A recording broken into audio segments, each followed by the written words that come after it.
Salam damai dan sejahtera untuk Bapak, Ibu, dan Saudara dimanapun berada. Kiranya Tuhan Yesus menolong, memimpin, dan menyertai kita. Hari ini kita kembali membaca, merenungkan, dan merefleksikan firman Tuhan dalam program Belajar Alkitab Setiap Hari. Sebelum kita mendengarkan, merenungkan, dan merefleksikan firman Tuhan, marilah kita bermohon hikmat, kekuatan, bijaksana dari Allah kita. Mari kita berdoa. Allah yang bertakhta di dalam kerajaan surga, segala puji, hormat, kemuliaan bagimu.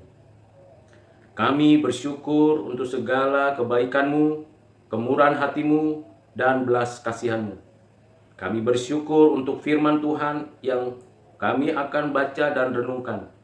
Kiranya Roh Kudus memberikan pencerahan kepada kami, hikmat, kekuatan, dan kuasa untuk kami menjadi pelaku firman-Mu. Ya Tuhan, kasihanilah kami. Baik hamba-Mu yang menyampaikan, menjelaskan, dan merefleksikan, maupun kami yang mendengarkan, merenungkan, dan kami bersama melakukan firman-Mu. Terima kasih Bapa, inilah doa dan permohonan kami yang kami sampaikan hanya di dalam nama Tuhan Yesus, Tuhan kami, Juru Selamat kami, penebus kami satu-satunya.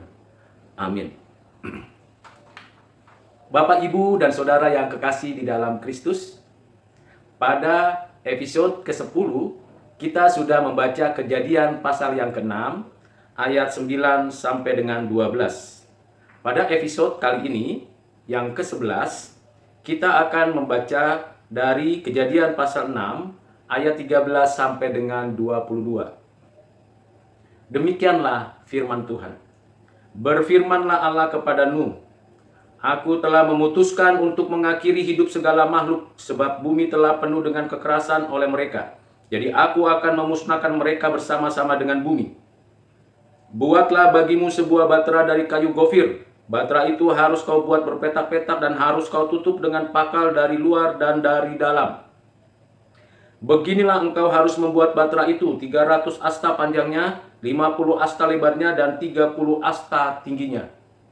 Buatlah atap pada batra itu dan selesaikanlah batra itu sampai seasta dari atas dan pasanglah pintunya pada lambungnya. Buatlah batra itu bertingkat bawah, tengah, dan atas.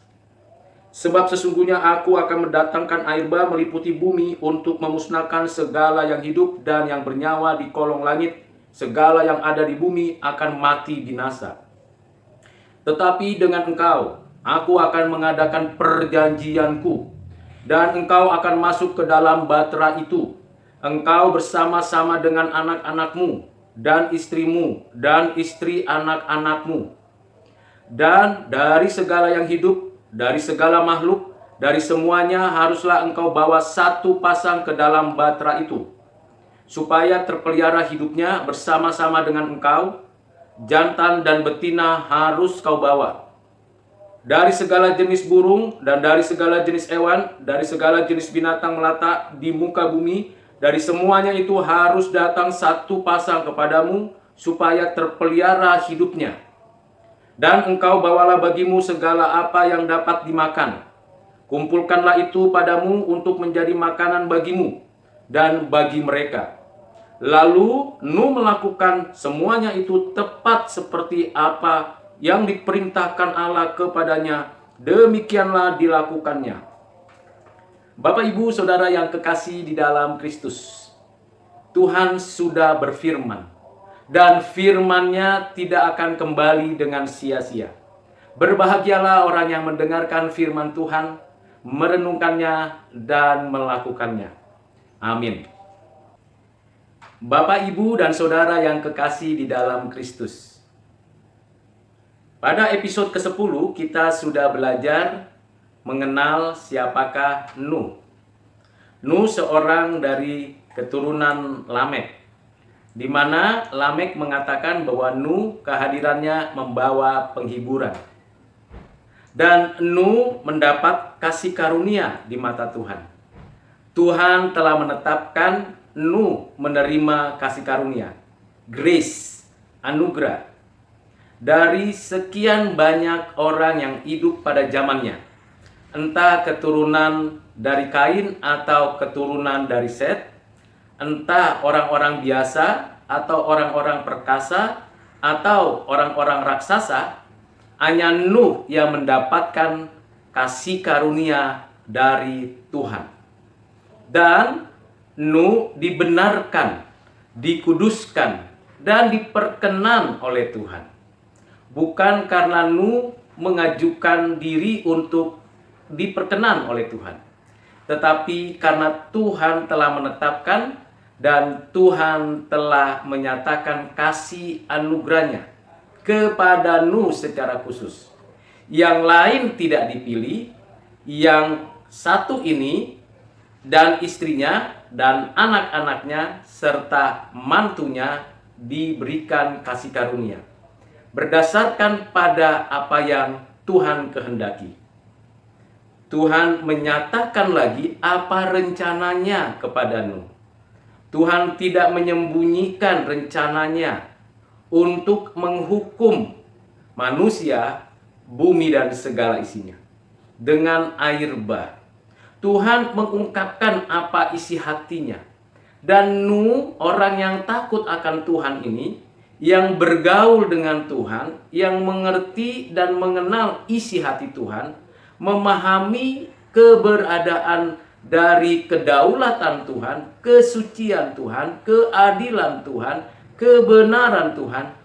Nuh mendengarkan dan sungguh-sungguh memperhatikan apa yang difirmankan Tuhan. Tuhan menyampaikan maksudnya, tujuannya, visinya kepada Nuh, bahwa Tuhan akan menghukum seluruh bumi, manusia dan segala isinya dengan air bah.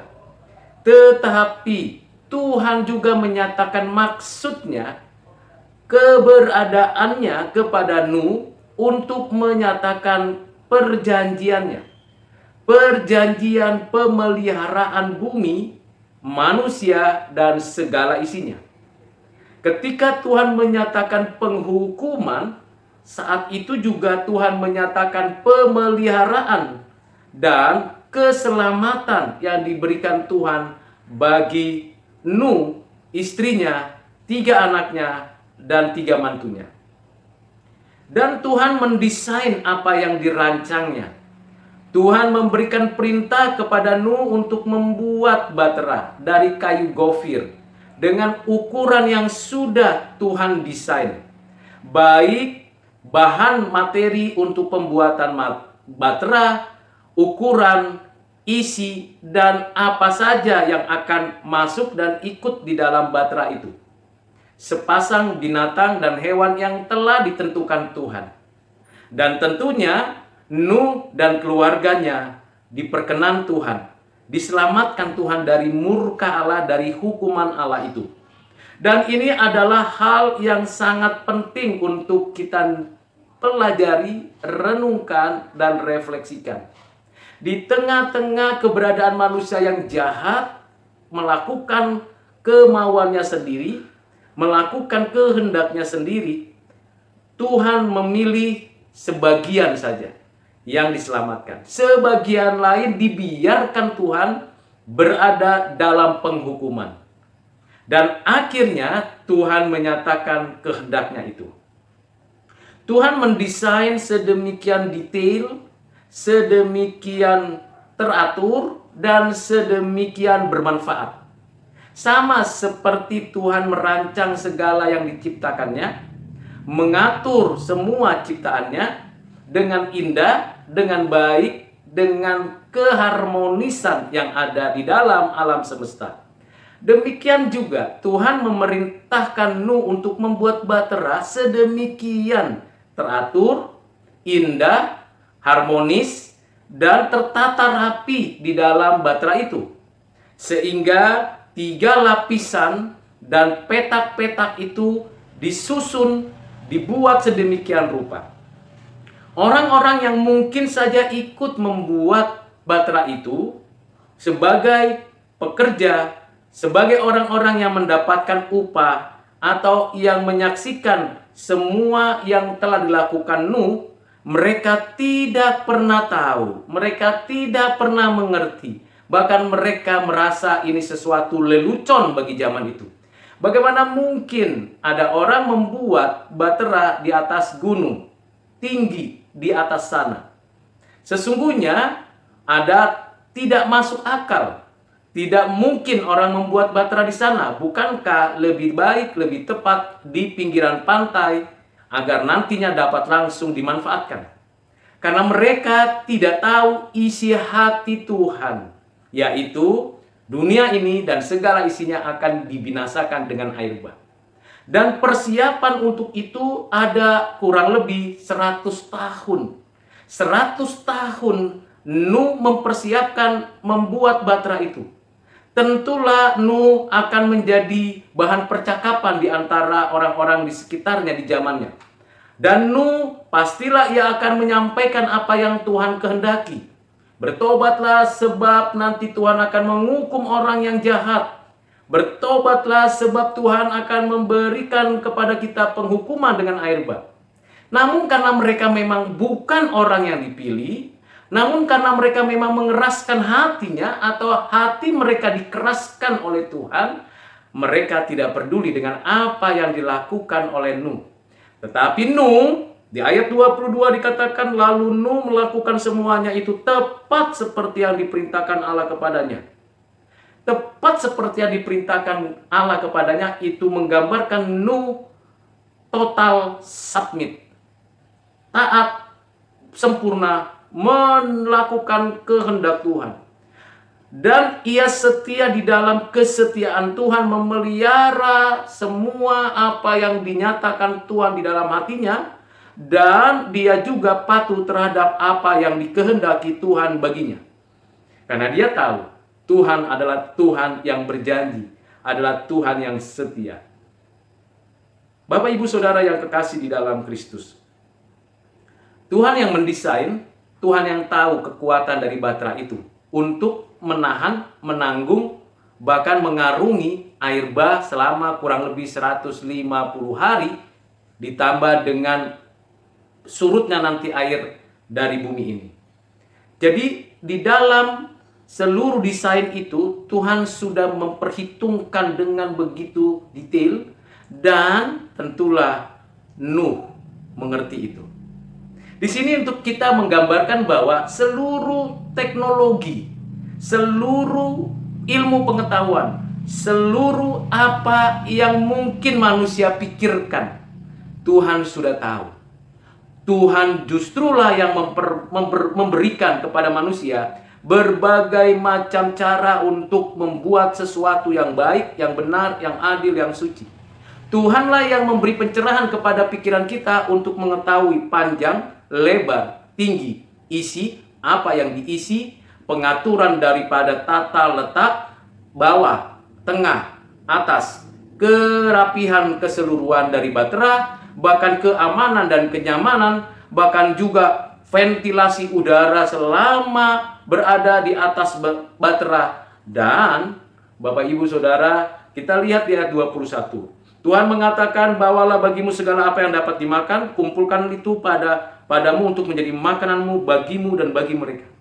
Tuhan memberikan persiapan bagi Nuh, istrinya, 3 anaknya, 3 mantunya. Semuanya diberikan kepada Nuh dari Tuhan. Bahkan pasangan-pasangan jenis binatang yang akan masuk pun Tuhan yang mengantarnya, dan sekaligus saat yang sama Nuh membawanya masuk.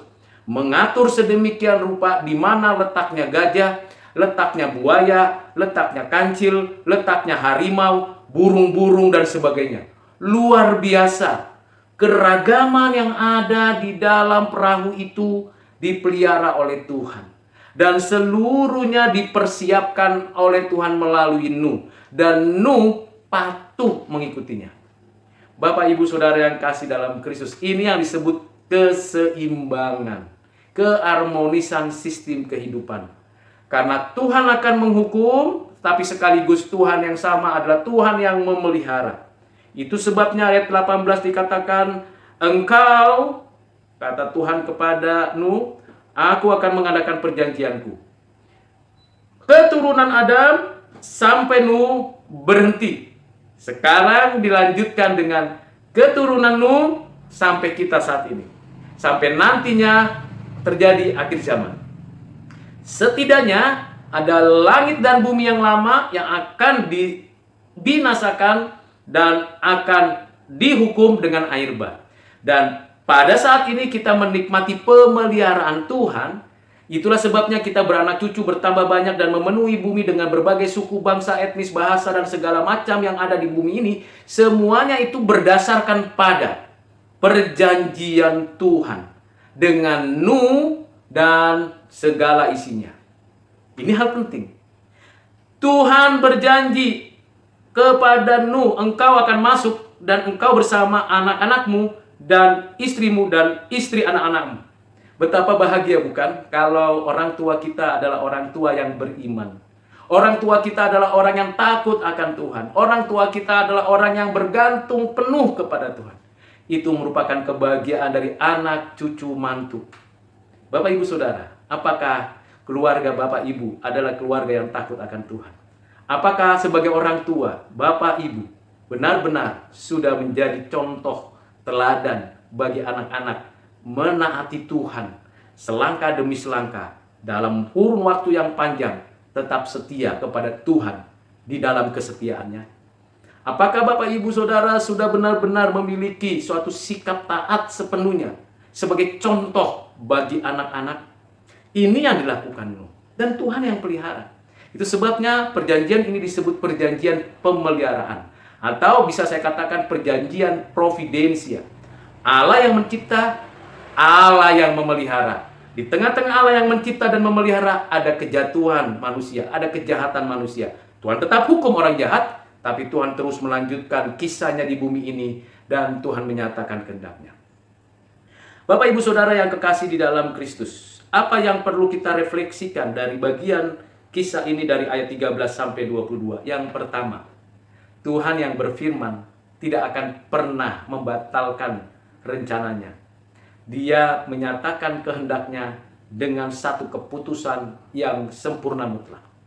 Karena itu Bapak, Ibu, Saudara, mari kita menaruh harapan kepada Tuhan yang telah menyatakan keputusannya. Dan jangan berharap akan dunia ini. Dunia dan segala isinya akan lenyap. Akan segera dihukum Tuhan kembali. Bukan dengan air bah, tapi dengan api. Dan itu akan segera terjadi. Kita tidak tahu kapan, tapi kita yakin Tuhan akan menyatakan itu. Yang kedua, Tuhan telah menetapkan siapa yang diselamatkan dan terbatas. Dan siapa yang tidak diselamatkan dan itu sudah ditentukan. Apapun yang dilakukan oleh manusia, kalau dia telah ditetapkan untuk binasa dan tidak lagi menerima kasih karunia, dia akan dihukum selamanya. Apapun yang kita berupaya untuk melarikan diri dari Tuhan, jikalau Tuhan telah menetapkan kita mendapatkan kasih karunia, maka kita akan digiring, dituntun, diarahkan oleh Tuhan untuk masuk ke dalam kasih karunia-Nya demi kasih karunia-Nya, dan dituntun, dibimbing untuk semakin taat. Yang ketiga, Tuhan yang memelihara adalah Tuhan yang mencukupkan segala sesuatu. Tuhan memberi perintah kepadamu, penuhi, cukupkan semua kebutuhanmu. Tuhan yang memelihara adalah Tuhan yang mencukupkan segala sesuatu. Mungkin saja hari ini Bapak, Ibu sama seperti saya memiliki kekurangan. Apapun itu kekurangannya, ketahuilah Tuhan adalah Tuhan yang mencukupkan. Tuhan yang mencukupkan segala sesuatu itu adalah Tuhan yang setia. Dan kita pun berupaya untuk mencukupkan diri kita. Jangan rakus, jangan pelit, jangan kikir. Dan kita mempersiapkan itu bukan untuk diri kita, bukan untuk kepentingan kita, tapi untuk semua orang. Untuk semua yang ada di sekitar kita. Di sini dikatakan, kumpulkan itu padamu untuk menjadi makanan bagimu dan bagi mereka. Hal yang penting yang perlu kita lakukan ialah bukan mengumpulkan untuk diri kita saja, tapi untuk orang lain. Untuk generasi ini dan generasi yang akan datang. Mari Bapak Ibu Saudara yang kasih dalam Kristus, kita akan lanjutkan episode pembacaan dari Alkitab ini pada bagian lain, pada periode lain, episode berikutnya. Namun, apapun yang sudah kita dengar hari ini kiranya bermanfaat, berguna bagi Bapak Ibu. Jangan lupa, jikalau Bapak Ibu Saudara mendapatkan berkat melalui video ini, subscribe, share, bagikan kepada orang lain. Tuhan Yesus memberkati kita sekalian. Amin. Mari kita berdoa. Bapa di surga, terima kasih atas pemeliharaan-Mu bagi kami. Engkau mencukupkan kami di tengah ketidakcukupan kami. Engkau memberikan janji yang penuh dengan pengharapan. Dan kami bersyukur di tengah banyak orang jahat, kami mendapatkan kasih karunia. Bukan karena kami lebih baik dari mereka, tapi karena Tuhan telah menetapkan dan berbelas kasihan kepada kami. Ya Tuhan, ajar kami taat seperti Nuh taat melakukan kehendak-Mu. Jangan biarkan kami angkuh, sombong, dan berlaku seperti meninggikan diri. Ajar kami makin merendahkan hati, ajar kami terus bergantung kepadamu di tengah kesusahan, kesulitan, ketidakmampuan kami. Ya Bapa, kami sadar waktu yang ditempuh untuk sampai kepada apa yang Tuhan kehendaki cukup panjang, cukup lama, cukup memerlukan perjuangan. Peganglah tangan kami Tuhan, genggamlah hati kami, berilah kepada kami hati yang penuh dengan ketaatan. Berkat-Mu atas kami ya Tuhan. Terima kasih ya Bapa, inilah doa dan permohonan kami. Dengarkanlah di dalam nama-Mu Tuhan Yesus kami berdoa bersyukur. Amin.